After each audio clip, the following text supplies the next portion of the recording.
तर hello guys, आपल्याला आज प्रिन्सेस कटचा आकार कसा द्यायचा तो आपण बघणार आहोत. तर इथे पहिले आपल्याला मापं टाकून घ्यायची आहे. तर आपण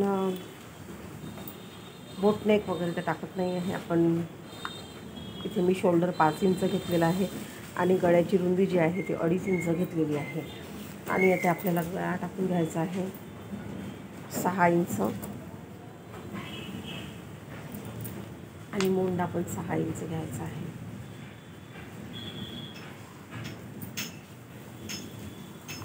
आकार आपल्याला नंतर द्यायचा आहे आणि इथे टाकून घ्यायचा आहे आपल्याला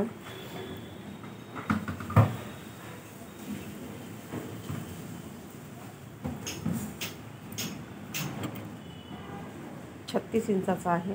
2 इंच आपल्याला मार्जिन आणि इथे असं आकार देऊन द्यायचा आहे आपल्याला 1.5 इंचावरती. तर बघू शकता तुम्ही. आता प्रिन्सेस कटचा आकार कसा द्यायचा आहे, तर छातीचा 10वा भाग घ्यायचा आहे. तर छातीचा 10वा भाग आहे ती 36 आहे. तर इथून आपल्याला 3.1 मध्ये पॉईंट द्यायचा आहे, म्हणजे 3.6. तर इथून आपल्याला 3.6 वर आपल्याला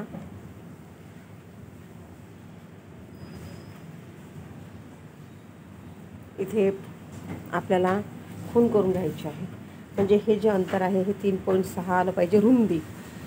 आणि याची जी आपण उंची घेतो तर ही जवळपास 9 साडेनऊ पर्यंत आली पाहिजे. तर इथे मी 9.5 इंच घेतलेला आहे.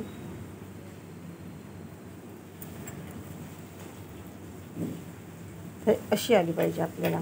तर हा बॉक्स खूप महत्त्वाचा आहे, कारण याची जी रुंदी आहे ती छातीचा 10वा भाग घ्यायचा आहे आणि वरतून जी उंची आहे टक्स पॉईंटची ती कशी छातीप्रमाणे किंवा चेस्टप्रमाणे राहते, कमी जास्त उंचीवरही राहते. तुम्हाला जर उंच लांबीत जास्त असेल तर याची उंची पण वाढेल. जेवढी इथून आपण टक्स पॉईंट घेतलेला आहे टक्स पॉईंट तेवढाच येईल, पण आपली जी खालची जी उंची आहे ती वाढेल. तर आता टक्स पॉईंट द्यायचा कसा आपल्याला आकार, इथे आपण गोलाकार दिलेला आहे. तर इथून या पॉईंटपासून आपल्याला असा आकार द्यायचा आहे, एकदम हलका. आणि दुसरी गोष्ट म्हणजे आपण प्रिन्सेस कट ब्लाऊज काढतो, तर इथे आपल्याला 2 प्रकारचा आपण प्रिन्सेस कट ब्लाऊज पाहू शकतो. तर इथे आपल्याला दोन्ही साईडने 1-1 इंच करायचं आहे.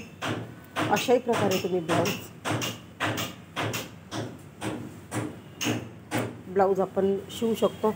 आणि दुसरी पद्धत म्हणजे इथून असं न करता हे डायरेक्ट शिवता येतं असं करू. आणि जर नसेल तर तुम्ही डायरेक्ट इथून 2 इंच आपल्याला घ्यायचं आहे आणि इथे